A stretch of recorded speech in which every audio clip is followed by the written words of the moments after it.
Good evening, everybody. This is About the Labor Live Super Bowl pregame edition. Also, a mental health check-in, a welfare check for me, as I've been away for a while, and I just wanted to check in with you guys. Apologize for that. I'm in the there's just a lot going on. So I'll explain better tomorrow. But it's been hard to do shows, is my point. And so I really just wanted to check in and let you guys know I'm still around, I'm still alive, I'm still planning on doing this show multiple times a week each week this off season. But just also let you know that I've been gone, and I feel awful about it, and I hope that you guys will stick with me as I navigate this crazy thing called life. The game starts in about 20 minutes, so I won't take a lot of your guys' time. I wanted to just kind of do an open line roll call and see what you guys thought about the game. I'm a little surprised. We posted yesterday and today the thoughts of the different writers on our network about today's game, and I chose the 49ers to win, and I'll explain why in a second. But now that I've gone through and kind of seen it, I'm the only one out of 5 or 6 writers that chose the Niners, and I chose a 27-13 final score. Most people, again, they all chose the Chiefs, and it was either like a 1 point or it was really a 1-score game in most cases. Maybe that's my ignorance of the AFC and of the Chiefs. Maybe I am applying a little too much recency bias in regards to the Niners, but I really feel like this game is going to come down to one thing or two things, depending on how you define it, and that's the run game and offensive line of the Niners and the Chiefs' rush defense and inability to stop the run. I think the reason a lot of people are choosing the Chiefs is because they know that Mahomes is a better quarterback than most quarterbacks in the NFL, but especially Jimmy Garoppolo in this instance. And while that's fair, and Garoppolo's, thrown under or completed under, 20 passes this postseason, I just don't see how the Chiefs are going to be able to stop the Niners' front. We saw with the Packers just what a dramatic impact that had on that game. And the Chiefs' rush defense is worse than the Packers is. And so it very well could end up with another game with Garoppolo attempting 20 passes or less. If that's the case, the 49ers win this game. That just complicates things too. That means that the drives that the offense, these potent and powerful and elite offense that Kansas City has, will be fewer and further between than most games that they're used to, which increases the need for them to capitalize on those drives. And it's not as if Mahomes has had an immaculate season. He's had games where he's had 55% completions, 53% completions. He had a game against the Lions where through just sheer volume, he still had over 300 yards, but he still was, under 100 QB rating, and again, throwing a really low completion percentage.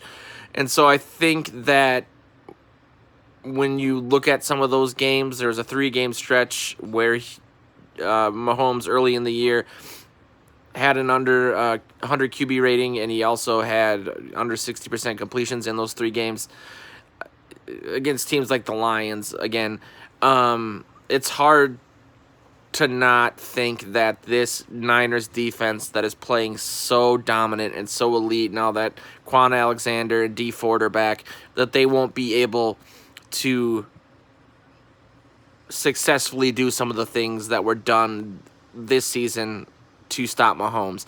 Now, on the bright side, he's very, very good at extending plays, keeping plays alive, evading pressure, so on and so forth. And so if there's any quarterback in this league, maybe outside of Lamar Jackson, who could help mitigate what the Niners are doing up front on defense, it would be Mahomes. Well, Kirk Cousins first, Mahomes second. I'm kidding. I just wanted to piss some people off. And so it's because of that I think it'll be a relatively boring game by new NFL standards. I don't think we're going to see a shootout, which this is how my mind works. So I'm immediately seeing like a 45-43 score. But the Niners have shown the ability to do that as well. They had that instant classic game against the Saints, for example, that almost 100 points were scored between the two teams. So it's not as if they're not necessarily able to do that. It's just not how they're built to win games consistently. But, you know, I just think this defense is so good right now that it's almost like, why bother trying? I mean, I think a lot of my personal frustration or lack of optimism for this next season for the Vikings stems from, you know, it's different, but like after the Eagles game in 2017, I kind of thought, okay, they need to make some major moves to keep up with these Eagles because they're going to be good for a long time. Okay, that hasn't necessarily manifested itself, but I know the Niners are going to be good for a while, and they're going to be very hard to beat, and you can look at parts of it and get a little optimistic and say, okay, well, they're running a zone blocking scheme primarily there. Maybe if we invest in the offensive line more, we can have something similar. They're having running backs like Raheem Mostert or Tevin Coleman look like Dalvin Cook. Imagine Dalvin Cook playing for the Niners, for example. I mean, if McKinnon is going to even be there next year or healthy, he could have been really, really good. And so, I mean, that's something, I guess, to pull from it. But, again, it's very hard to see anybody really putting up significant numbers against this defense, at least in terms of how they've played the NFC North this postseason. They were very underestimated by nearly everybody. We knew they were healthy finally, but we didn't really know. I remember somebody told me, a Niners fan, in the build up to the Vikings-Niners game, that the QB rating or the QBR of quarterbacks when Quan Alexander, D Ford, and Nick Bosa were on the field together was 3 out of 100. 3. And I was like, well, that's because the sample size is really low because of the injuries, and that can't be something that's realistic. I mean, 3? We're kind of seeing that, though, aren't we? And so I again, just think that the Niners are going to win. It's going to be a comfortable win. They're going to dictate the flow of the game. When it comes to the MVP, I would say, it'd be cool if it was Bosa, even though I'm still mad at him for his cheap shot. It usually goes to the quarterback, but it could go to Mostert. I mean, he just had that record day. He could do it again. I'll give it to him.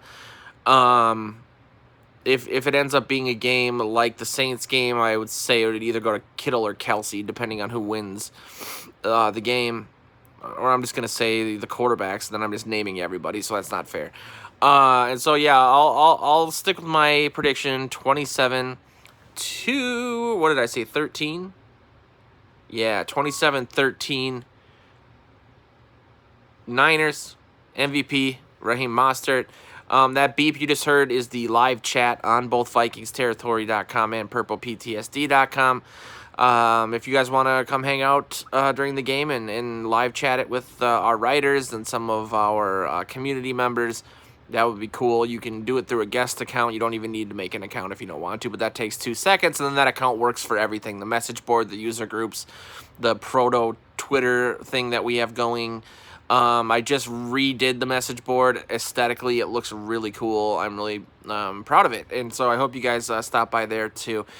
But I'm sure that because I've been away for so long, you guys aren't getting these notifications because nobody's in the chat. That or you're mad at me, and I completely understand that.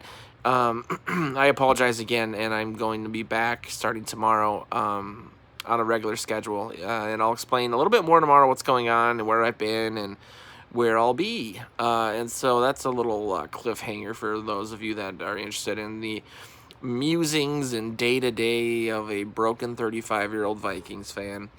Anyway, I will let you guys go. I'll probably be back at halftime and after the game as well, so I hope you guys join us there, and I hope you join us in the live chat This has been About the Labor Live, a Super Bowl pregame edition. And I want to get to 10 minutes because apparently that's something good for YouTube, full disclosure. And there it is. So, well, it looks like I'm going to be able to get some ramen noodles tonight. Yay for me. Skol, everybody.